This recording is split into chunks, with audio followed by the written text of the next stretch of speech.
Thank you, Mr. Speaker. I'd like to start by sharing with you about Hayden and his mom, Rebecca, from my community.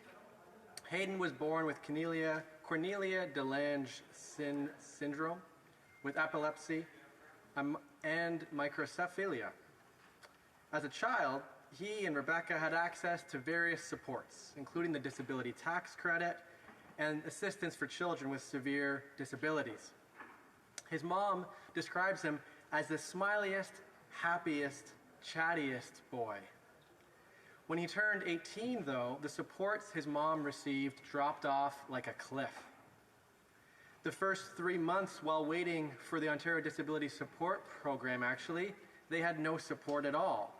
And then when ODSP did kick in, with nothing provided retroactively, it provided not nearly enough, and very little supplemental for Hayden's additional needs. As an example, Hayden required a particularly special diet, for which they put in a request for an additional $1,000 a month, a request which was never approved. His mom, as a result, then had to go about making impossible choices about what had to go and what could stay. For example, cans of Insure, for example, a necessary supplement for Hayden's diet, were ratcheted way back. Hayden went downhill fast. Within a year, this past December, Hayden passed away. His mom describes her relationship with various government entities like being in an abusive relationship. She shared with me all she wanted were basic human rights. There weren't enough funds provided even for a funeral, so they had a simple visitation instead. From this, Rebecca still owes $3,000, and she's slowly paying it down. As a country, we've let Hayden down. We let Rebecca down. And there are so many others across the country. In fact, Rebecca herself has spoken with 4 other parents, each with similar devastating stories. We could choose to do so much better for them and for all Canadians across the country with disabilities.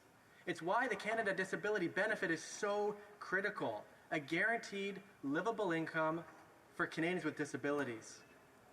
It's no wonder it's already supported by 89% of Canadians. Is there much of anything that 89% of us can all agree on? And we know that it's Canadians with disabilities who are disproportionately living in poverty across the country. Over 40% of those living in poverty would be brought up through this support. And so we need to not only fast-track the Canada Disability Benefit, but ensure that Canadians with disabilities are involved every step of the way. And as we've been hearing, not only from individuals and organizations in my community, but folks right across the country, a recent petition that secured almost 18,000 signatories, each of which are just looking for a glimmer of hope.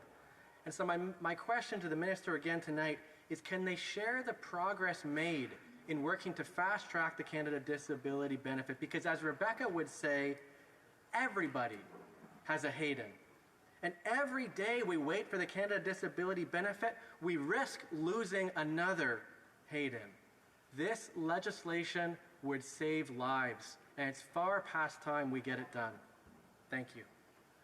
Honourable Parliamentary Secretary to the Minister of Employment, Workforce Development and Diversity Inclusion. Well, thank you very much. And the tragic story of Hayden and Rebecca hurts all of our hearts deeply, Mr. Speaker. And this story is the center of our work. It's what drives our work each and every single day. I want to thank my friend and colleague, the member for Kitchener Centre, for his question. He raises the important issue of how the Government of Canada is supporting our most vulnerable. Je peux affirmer sans équivoque.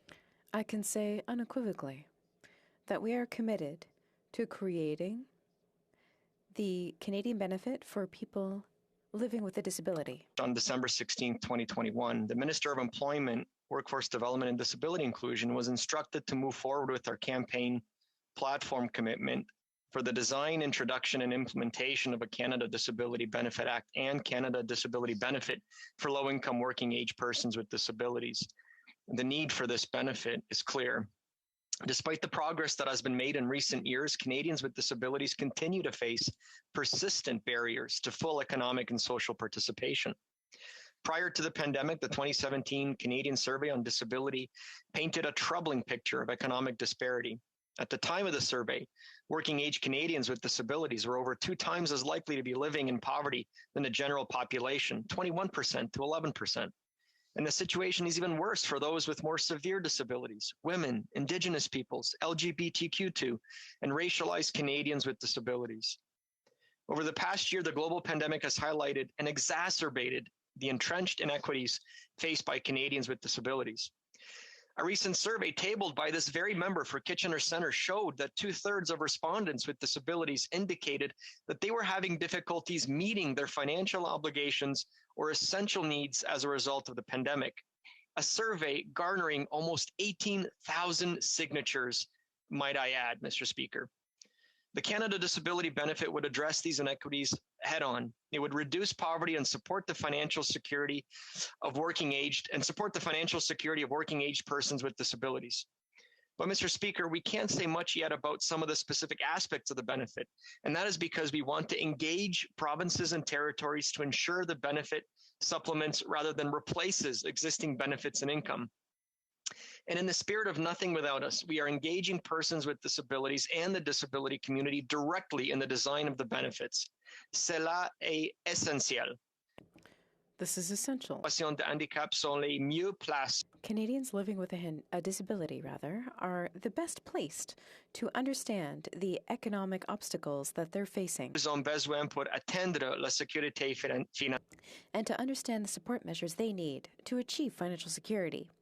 We know that Canadians living with a disability are looking forward for this benefit to be in place, and we now have a golden opportunity to move forward with a recovery after the pandemic that is truly inclusive of people living with a disability. Again, for his important question and for his advocacy on behalf of his constituents and on behalf of Hayden and Rebecca and their legacy. Thank you.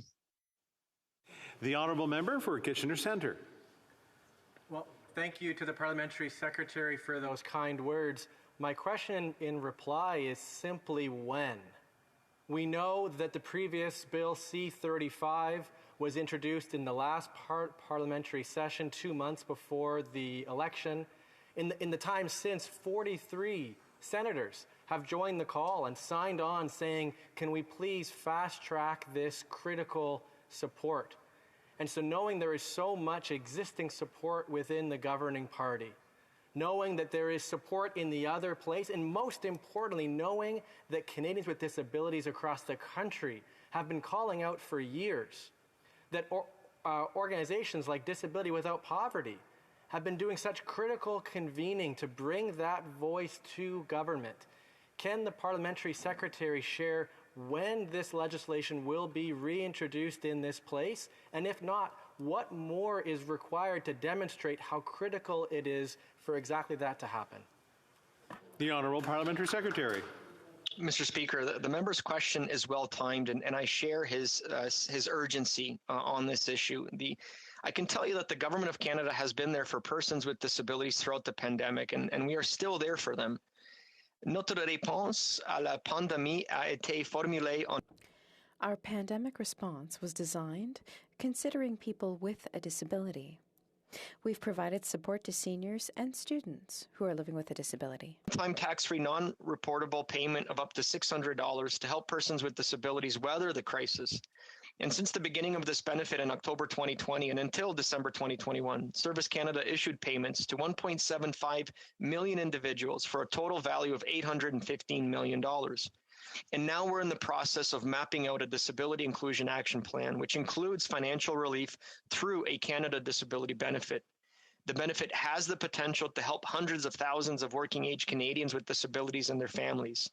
I thank the member again for his advocacy and his sense of urgency on behalf of his constituents. Thank you, Mr. Speaker.